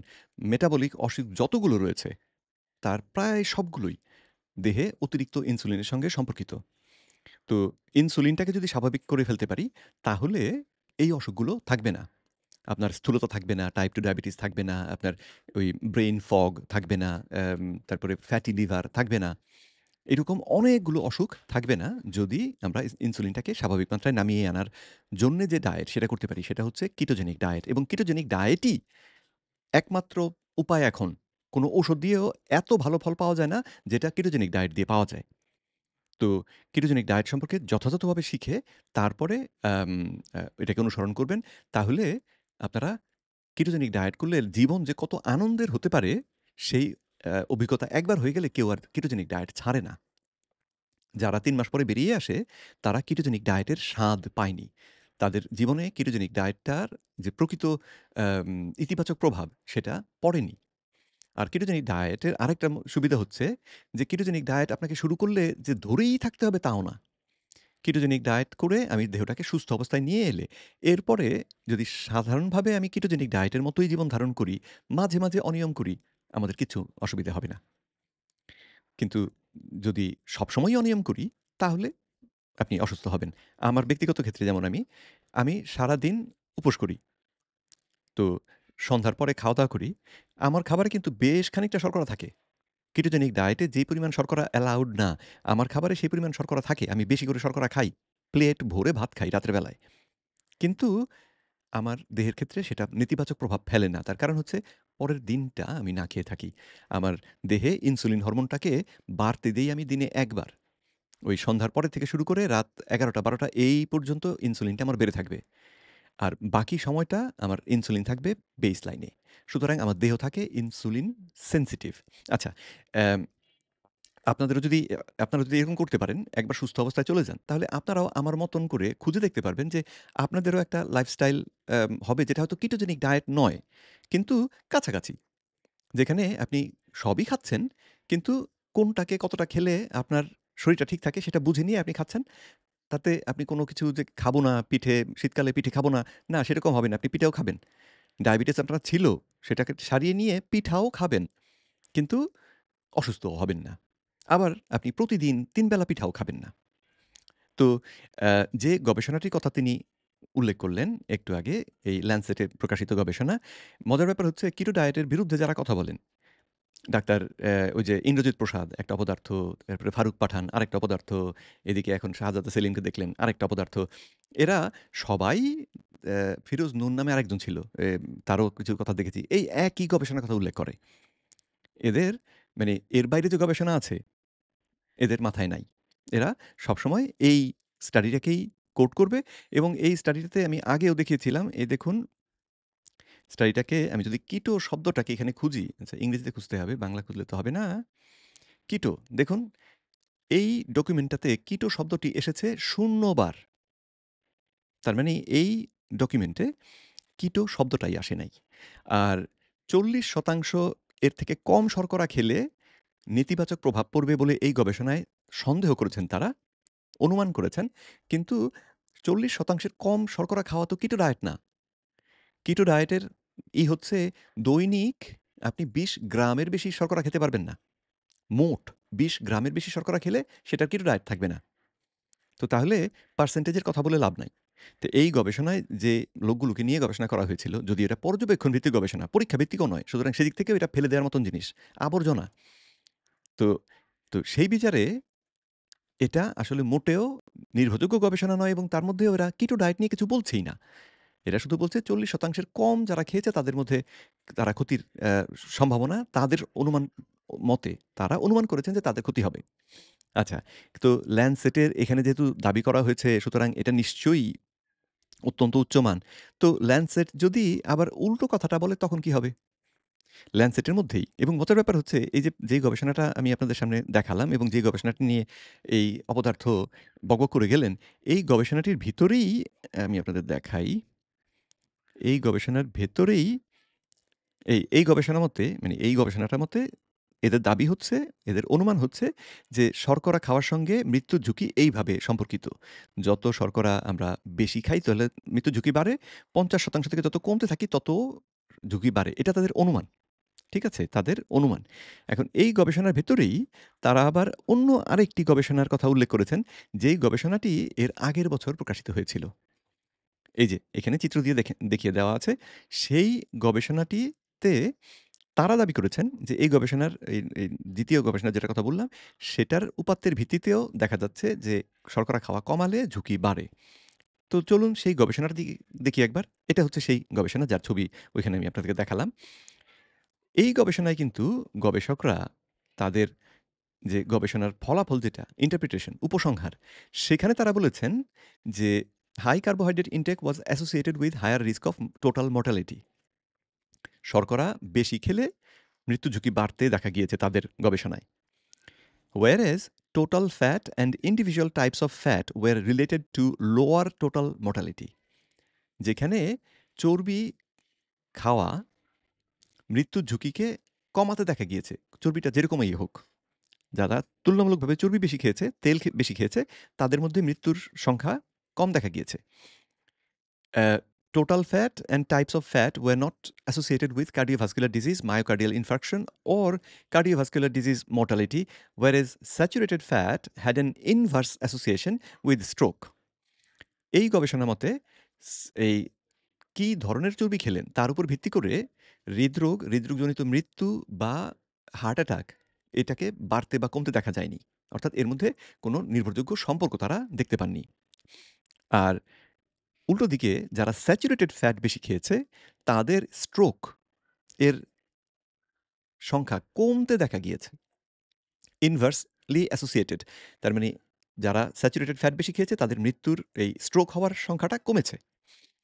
Global dietary guideline should be reconsidered in light of this findings. তারা বলেছেন যে এই তথ্যের আলোকে আম আ আমাদের যে ডায়েটারি গাইডলাইন সেগুলোকে পরিবর্তন করা দরকার বা সেগুলোকে পরিমার্জনা করা দরকার। তো এখান থেকে তাহলে আমরা শর্করা খাওয়া কমালে মৃত্যুর ঝুঁকি বাড়ে এরকম কি দেখলাম? না। এখানে তারা বরং বলেছেন যে শর্করা খাওয়া বাড়ানোর সঙ্গে মৃত্যুর ঝুঁকি বাড়তে আমরা দেখেছি। ল্যান্সেট থেকে কিন্তু গবেষণাটি। তো তাহলে এই যে আহাম্মক বললাম, আশা করি এখন বুঝতে পারছেন যে ছাগল না হলে যেই গবেষণাটিকে আপনি কোট করছেন, সেই গবেষণার ভিতরেই ২য় গবেষণাটির নাম উল্লেখ করা আছে এবং সেই গবেষণাটি সম্পর্কে আপনি জানেন না। সেই গবেষণাটি দাবি করছে চর্বি খাওয়া ভালো, সে কথা আপনি মানেন না। তো তাহলে ব্যাপারটা হচ্ছে যে আমার যেটা ভালো লাগে সেটা আমি মানি, আর যেটা ভালো লাগে না সেটা আমি মানি না। যেটা একজন চিকিৎসক বা একজন বিজ্ঞানীর আচরণ হতেই পারে না। বিজ্ঞানী দেখবে উপাত্ত কি বলে, উপাত্ত যদি তার বিশ্বাসের বিরোধী কথা বলে, সেটাকেই তার মেনে নিতে হবে। এটাই বিজ্ঞান। তো যাই হোক, গবেষণা দুটো আপনাকে দেখালাম। আর তিনি যে কথাটি উল্লেখ করেছিলেন, ১০,০০,০০০ লোক অ্যাম এই কেটোজেনিক ডায়েট করেছিল। অথচ এই গবেষণাটিতে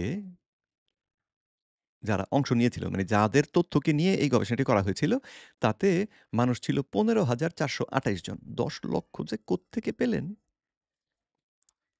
১০,০০,০০০ লোক আর এখানে আসলে আছে ১৫,৪২৮ জন। এদিকে আমি যে গবেষণাটি আপনাদেরকে দেখালাম, যেটার কথা ভিতরে বলা ছিল, সেইখানে মানুষ কতজন ছিল? এই গবেষণাটি অ্যাম সঠিকটা দেখালাম তো? হ্যাঁ, এখানেই আছে। আমি দেখাই আপনাদেরকে। পিওর স্টাডি হ্যাঁ, এটাই। তো এইখানে সংখ্যাগুলো কোথায় গেল?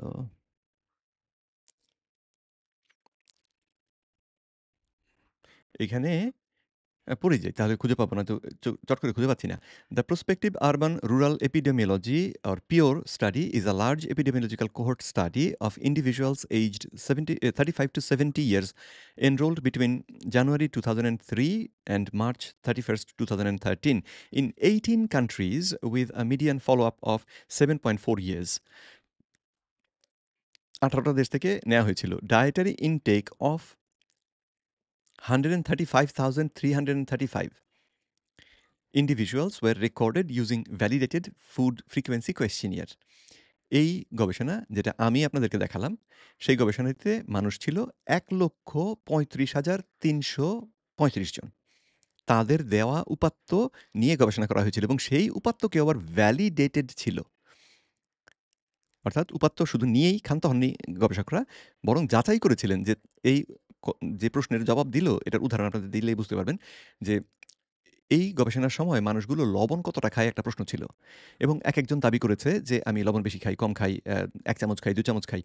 তাদেরকে তখন বলা হলো যে আপনারা পরের দিন সকালে উঠে ১ম যে প্রস্রাবটা করেন, পুরো প্রস্রাবটা এসে আমাদের দিয়ে যাবেন এবং সেই লোকগুলো তাদের প্রস্রাব নিয়ে এই গবেষকদের কাছে ফেরত দিয়েছেন।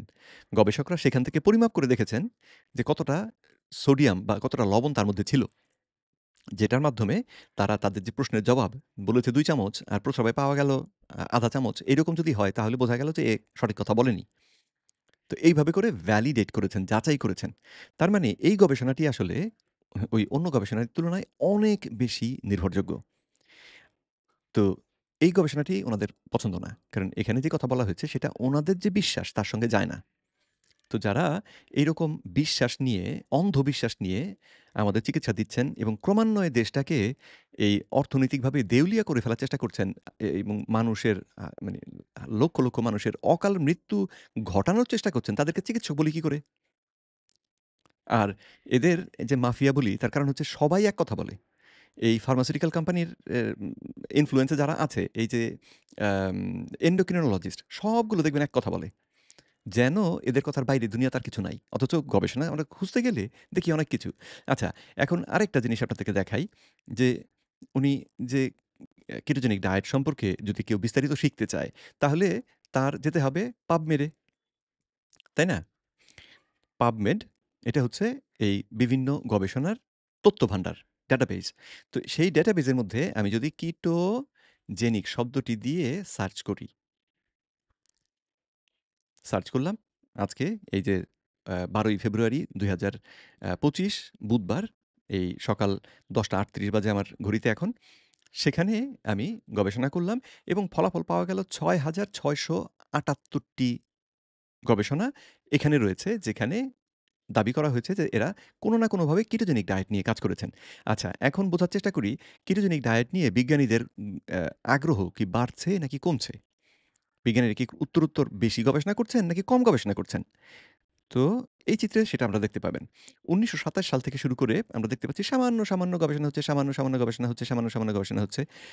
এরপরে বাড়তে এই যে ২০০০ সালের দিকে এসে উঠতে শুরু করল, বাড়তে শুরু করল, বাড়ছে।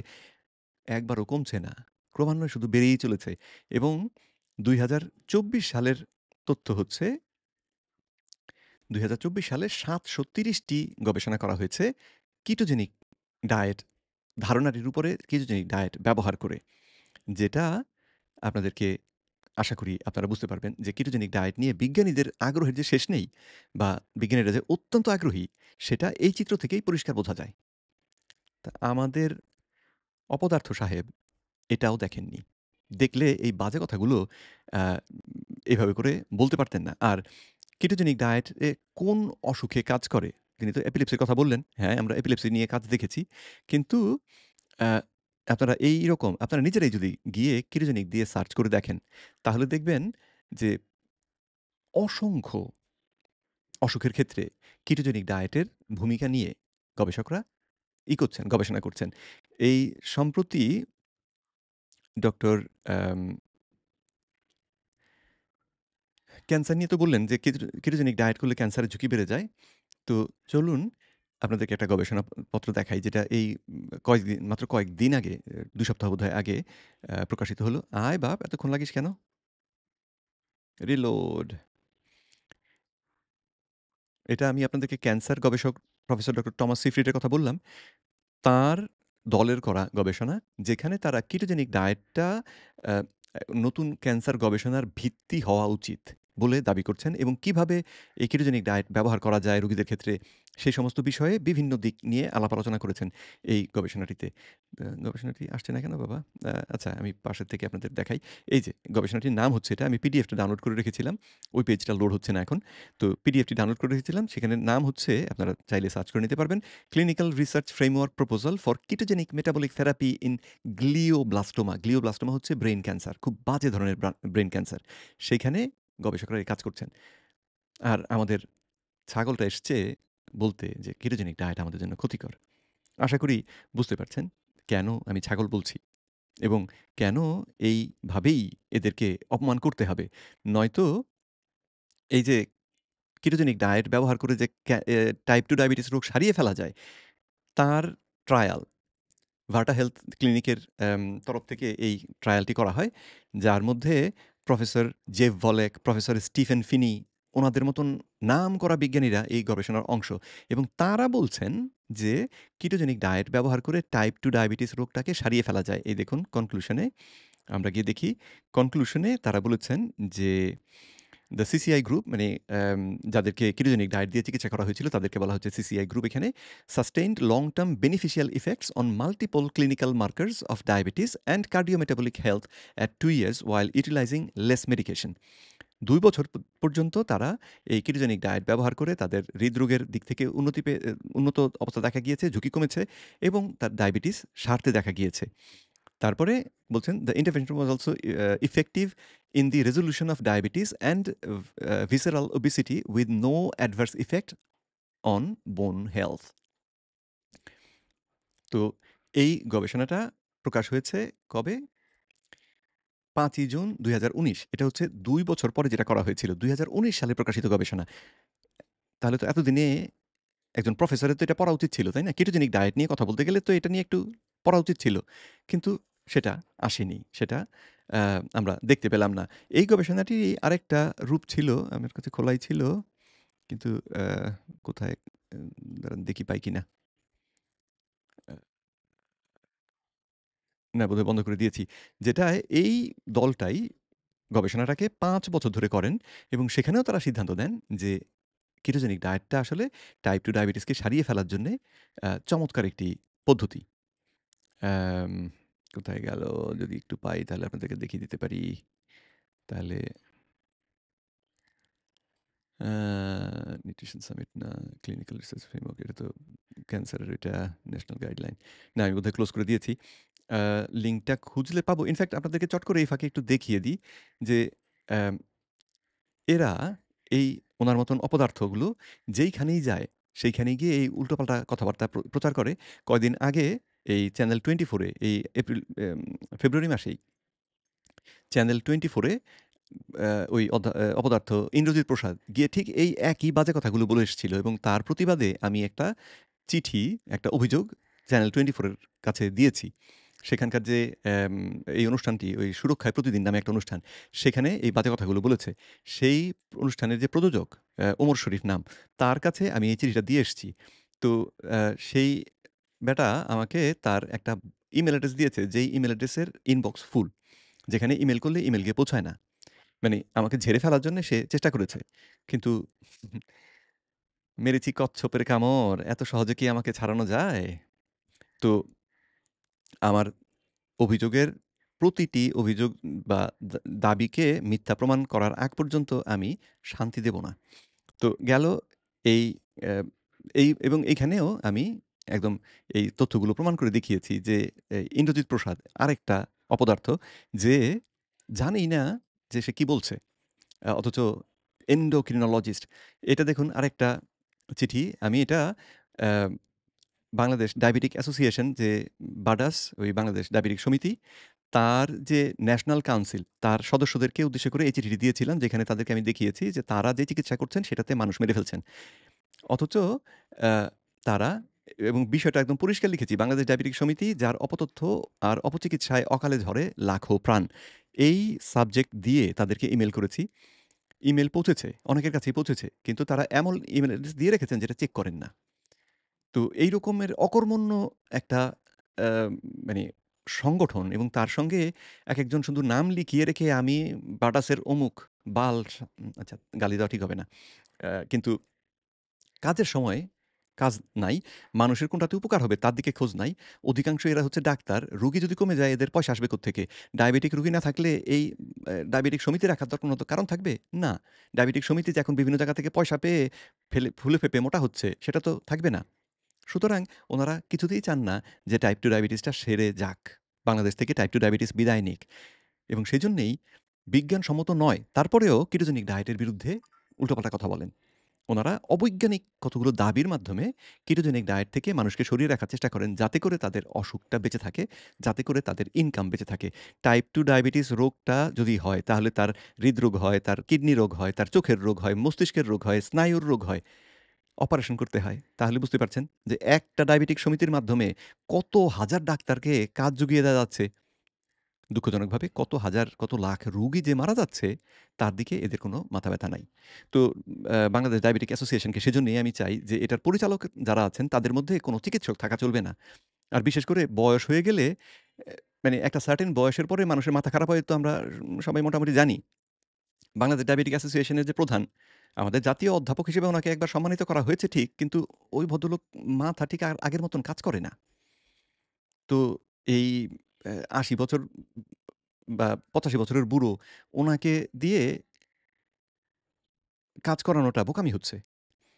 কারণ বয়সের সঙ্গে, সঙ্গে আমাদের মস্তিষ্কের যে কার্যক্ষমতা সেটা যে ধীরে, ধীরে একটু কমে আসে, এটা তো আমরা সবাই বুঝি। তো এখন দরকার আরো যোগ্য, তরুণ এবং যুবক পর্যায়ের লোক যারা আসলে বিজ্ঞান নিয়ে ইন্টারেস্টেড, বিজ্ঞানটাকে বোঝে। তো যাই হোক ডায়াবেটিক অ্যাসোসিয়েশনের কথা আ আপাতত আর না বলি। কিন্তু এই আপনাদেরকে দেখালাম যে এদেরকে চিঠি দিয়েছি, কিন্তু চিঠির কোনো জবাব দেয় না এরা। এদেরকে পরিষ্কার দেখিয়েছি তাদের যে স্ট্র্যাটেজি, যেখানে টাইপ 2 ডায়াবেটিক রোগী থেকে ইনসুলিন দিয়ে চিকিৎসা করা অথবা ঘন, ঘন খেতে বলা, শর্করা খেতে বলা, এগুলো অপচিকিৎসা। তারা জবাব দেয় না। তো জবাব না দিলে তখন বসে থাকা ছাড়া আমার তো কিছু করার থাকে না। আর বিএনডিসির কাছে গিয়ে মামলা করব, এরাও ১ম এ গিয়ে এদের কাছে হাজির হয়। উনারা তো এক্সপার্ট, এক্সপার্টদের মতামত নিতে হবে। আর বিজ্ঞান মানে বিরুদ্ধ কথা বলে অথচ কেউ যাচাই করে দেখতে আগ্রহী না। টেলিভিশন চ্যানেলগুলো, এই খবরের চ্যানেলগুলো সবগুলি একই অবস্থা। একজন বলে দিয়েছে, কোনো যাচাই-বাছাই না করে চালিয়ে দিল। আমি শুধু যে এদেরকে দিয়েছি তা না। এই যে association of clinical endocrinologists and diabetologists of Bangladesh, এই সিইডিবি, তাদেরকে উদ্দেশ্য করে তাদের যে সদস্য যারা, তাদের তালিকা পেয়েছিলাম তাদের ওয়েবসাইট থেকে, তাদের ইমেইল অ্যাড্রেস পেয়েছিলাম। তাদের সবাইকে এই তারা যে অপতথ্য প্রচার করছেন, বিশেষ করে এই যে অ্যাম কি নাম? ইন্দ্রজিৎ প্রসাদ, এ যে খুব বাজে রকমের অপতথ্য প্রচার করছে, সেগুলো নিয়ে লিখে তাদেরকে ইমেইল করেছিলাম। কেউ জবাব দিতে রাজি না। কেউ এই বিষয়গুলো নিয়ে কথা বলতে রাজি না। সবাই চুপচাপ যে যার মতন কাজ করছে। মানুষ মারছে। তো অ্যা কি বলবো? যে এগুলো দেখি আর আমার অ্যাম গা চিরবির করে। আপনাদেরকে বাঁচানোর জন্যে আমি যতটুকু সম্ভব আমার সাধ্যে সেই দিয়ে চেষ্টা করে যাচ্ছি। কিন্তু আমি যেহেতু প্রফেসর নই সেজন্যে এই অ্যাম এই সমস্ত প্রফেসরদের ভিড়ে সুবিধা করতে পারছি না। এই সম্পর্কে এই যে ভিডিওটা এসেছে সম্প্রতি, বললাম তো বোধহয় শুরুতেই যে এটা এসেছে তার কারণ হচ্ছে কয়দিন আগে professor SMG Mostafa SMG Kibria এই ডায়েট সম্পর্কে বা এই যে কিটোনটা যে উপকারী এই কথাটি বলেছেন। সঙ্গে এখন তাদের সম্মিলিত প্রচেষ্টা শুরু হবে। দেখবেন আরো ১০ জনে কিটোজেনিক ডায়েট নিয়ে এই উল্টোপাল্টা কথা বলে ভিডিও দেবে। তা আপনারা যদি সঠিক তথ্য জানতে চান, তাহলে একজনের কথা শুনেই বিশ্বাস করবেন না। বলবেন, "প্রমাণটা দিন।" তারপরে প্রমাণটা আসলে শক্তিশালী প্রমাণ কিনা সেটাও দেখতে হবে। আর যদি চোখ বন্ধ করে এই যা শুনলেন তাই বিশ্বাস করেন, তাহলে নিজের ঠ্যাং নিজে কাটবেন। কুড়াল মারবেন নিজের মাথায়। আপনিই ভোগ করবেন ফল। মরবেন আপনি। আজকে এ পর্যন্তই। সকলে সুস্থ থাকুন, সুন্দর থাকুন এবং অ্যা আল্লাহর কাছে আমি প্রার্থনা করি যে আমাদের দেশ থেকে এই অপতথ্য যেন বিদায় হয়। আর এই চিকিৎসক নামের যে অপচিকিৎসক, এদের খপ্পর থেকে যেন আমাদের দেশ মুক্তি পায়। আসসালামু আলাইকুম।